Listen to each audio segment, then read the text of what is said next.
Are you interested in a Defender but you're wary about Land Rover's reliability? I might have the answer for you.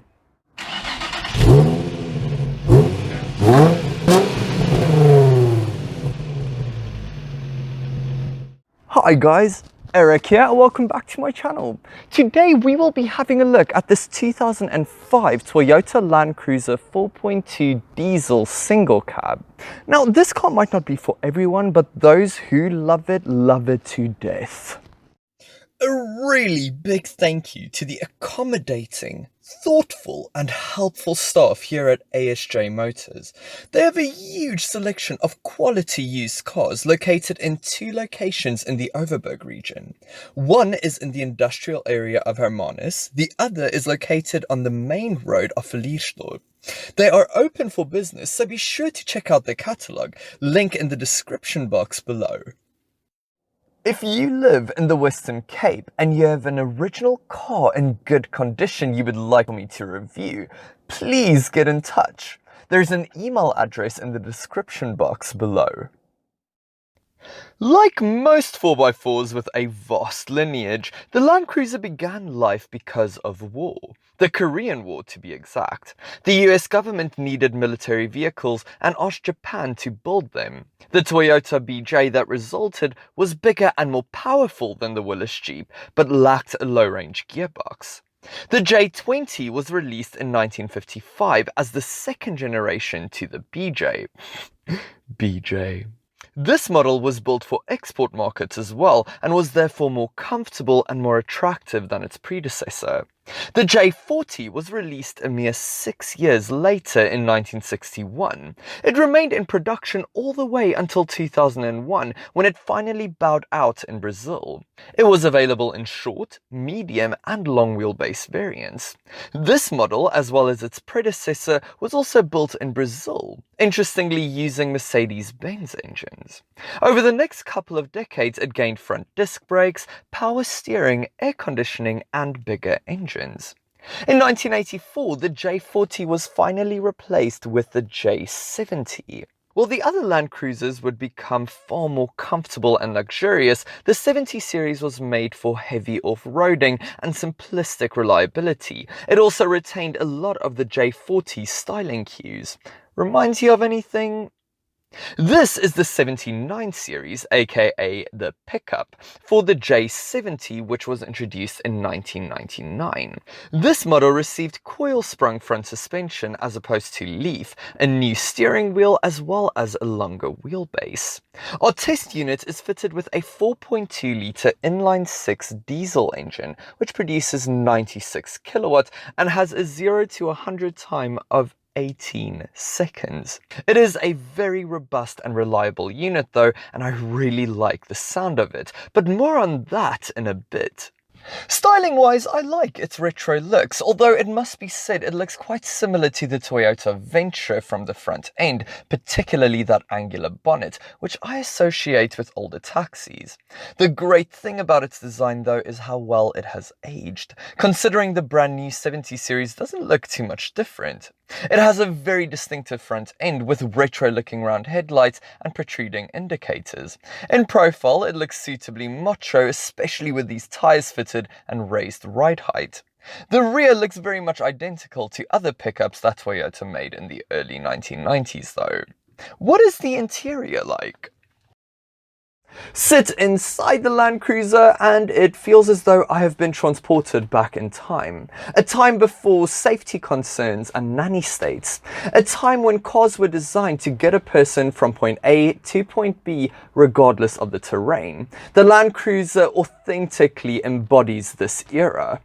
There are naked screws that hold some of the trim pieces together. The dashboard is made out of steel, and there is this grab handle placed exactly where your jaw would be should the driver have to brake suddenly.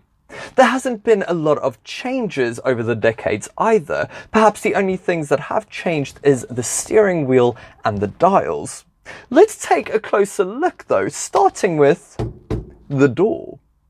Well, the door card is really thin and extremely flat. You get a door grab handle, a manual window winder, and a plastic door handle. It is as simplistic as can be. You don't get any door pockets though, nor integrated coin compartments, or even an armrest. It must be said though, the doors feel really solid, even when you close them. I also love the size of this window. It is massive and it allows loads of light into the cabin. Still, it is bare bones AF. The same can be said when you look at the steering wheel. The last time I've seen a steering wheel this basic, I was in a 1988 Toyota Corolla. You don't get a Toyota badge in the center though. Instead, the words Land Cruiser is embossed into the plastic itself, reminding you that you've bought something special. Other than that, there isn't much to say about it. The rim isn't wrapped in leather, there is no buttons on the steering wheel, there's no metal badges. The steering column is adjustable for height though, so that's something. The stalks look really dated, but it feels really solid to use, and that messes with my head a bit.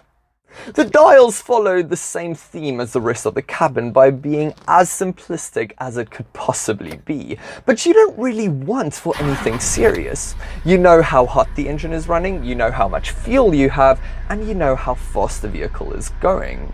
I would have preferred a rev counter, but I guess beggars can't exactly be choosers. This car is fitted with an aftermarket stereo unit, so I won't be able to cover the original.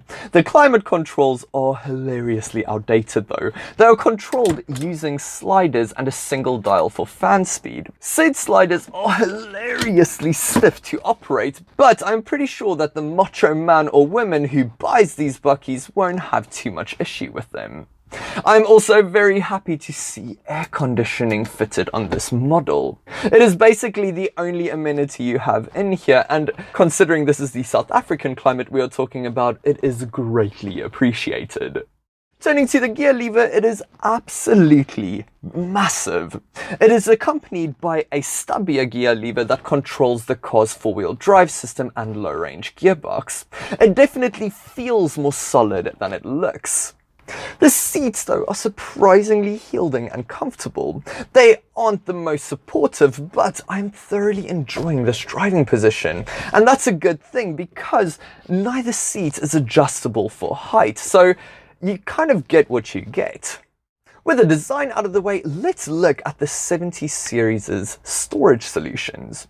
Well, it isn't actually that bad. The metal glove box is of a decent size. You get an ashtray, which is quite a blast from the past, a small compartment next to the gear lever, two square-shaped compartments which will work quite well as cup holders, a bigger compartment where an armrest should have been, I have no idea why it isn't, and another basket bolted onto the rearmost side of the cabin where you can store even more things. Each seat has its own storage pocket behind it as well. So it's actually not that bad, considering that this bucky can only carry 2 people, legally at least.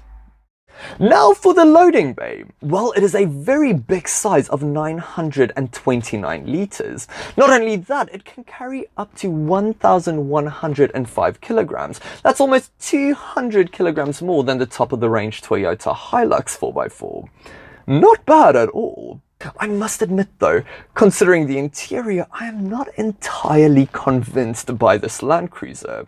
Will the test drive change my mind at all?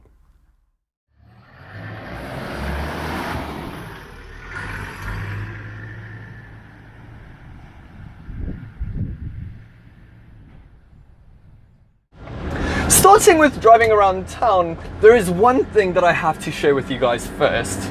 This driving position. There is something so satisfying about sitting this high up. You look straight over Hiluxes and Fortuners. In fact, it dwarfs all but the biggest cars. It is also surprisingly easy to pilot. It comes as standard with power steering, thankfully, and all the other controls are nice and light. Forward visibility is excellent as well, thanks to these extremely thin A-pillars. Rearward visibility is not as good though, particularly rear 3/4. there are some massive blind spots, so you have to use your mirrors profusely. Also, the suspension is definitely on the firm side and the engine isn't quite refined. I must admit though, I personally love the sound of the straight 6 diesel engine.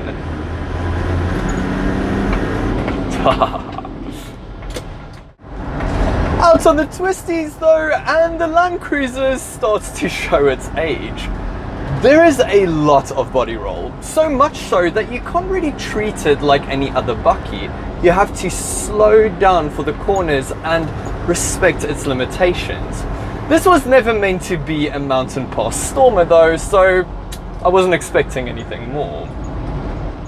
Out on the open road, and again, the Land Cruiser kind of reveals its age. Road noise and tyre roar is rather present, and the engine is really loud at our national speed limit. It feels a bit more comfortable around the 100 km/h mark. The suspension is also on the firm side, and the engine isn't quite strong enough to overtake swiftly should the opportunity arise. The seats are really comfortable though, and there's something about driving this car that makes me feel special. Besides, the Land Cruiser has never been designed to go long distances on highways. It was made for the unbeaten path, and from what I have heard at least, few cars can beat the Land Cruiser's off-road capability. The same can be said for its reliability, probably because there is so little that can actually go wrong. Regardless, the 70 series has a stellar reliability record and gives excellent peace of mind. When it comes to its rivals, there aren't that many, to be honest. You have the previous generation Land Rover Defender, which is extremely capable off-road, but doesn't fare well when it comes to reliability. Then, to an extent at least, there is the Jeep Wrangler, which is much more modern and luxurious, yet still retro enough to stand out from the crowd. In Rubicon form, it is also very capable off-road. Again though, it isn't as reliable as the Toyota. There are also some more modern buckies that are more comfortable and cheaper, but aren't as big or as capable. This really is one of a kind, that is if you count out the Jeep Gladiator. I need to admit something. I don't really understand the Land Cruiser. Personally, I've always been interested in cars that err on the side of comfortability and convenience, or sportiness and engagement. With the Land Cruiser though, I feel none of that. But maybe that's the point. This is an enthusiast car, a car someone has loads of passion for, a car that won't break down, a car that can take care of you, a car that will make you feel special and even invincible. That is until it gets you in an accident. Besides, my enthusiast car, a car that I am passionate about, is an L322 Range Rover. So obviously a dream car doesn't have to make sense, it just has to make you feel special when you drive it. Suddenly the Land Cruiser makes a lot more sense. Thank you so much for watching another one of my videos. If you enjoyed the review, please remember to give it a thumbs up. It makes the world of difference to my channel. If you have any of your own opinions or experiences with the Land Cruiser, please comment down below and tell me what it was like. If you haven't already, remember to subscribe to my channel and get notified of upcoming videos. I have loads more lined up for you guys, so stay tuned. I hope you guys have a fantastic day. Until next time. Bye.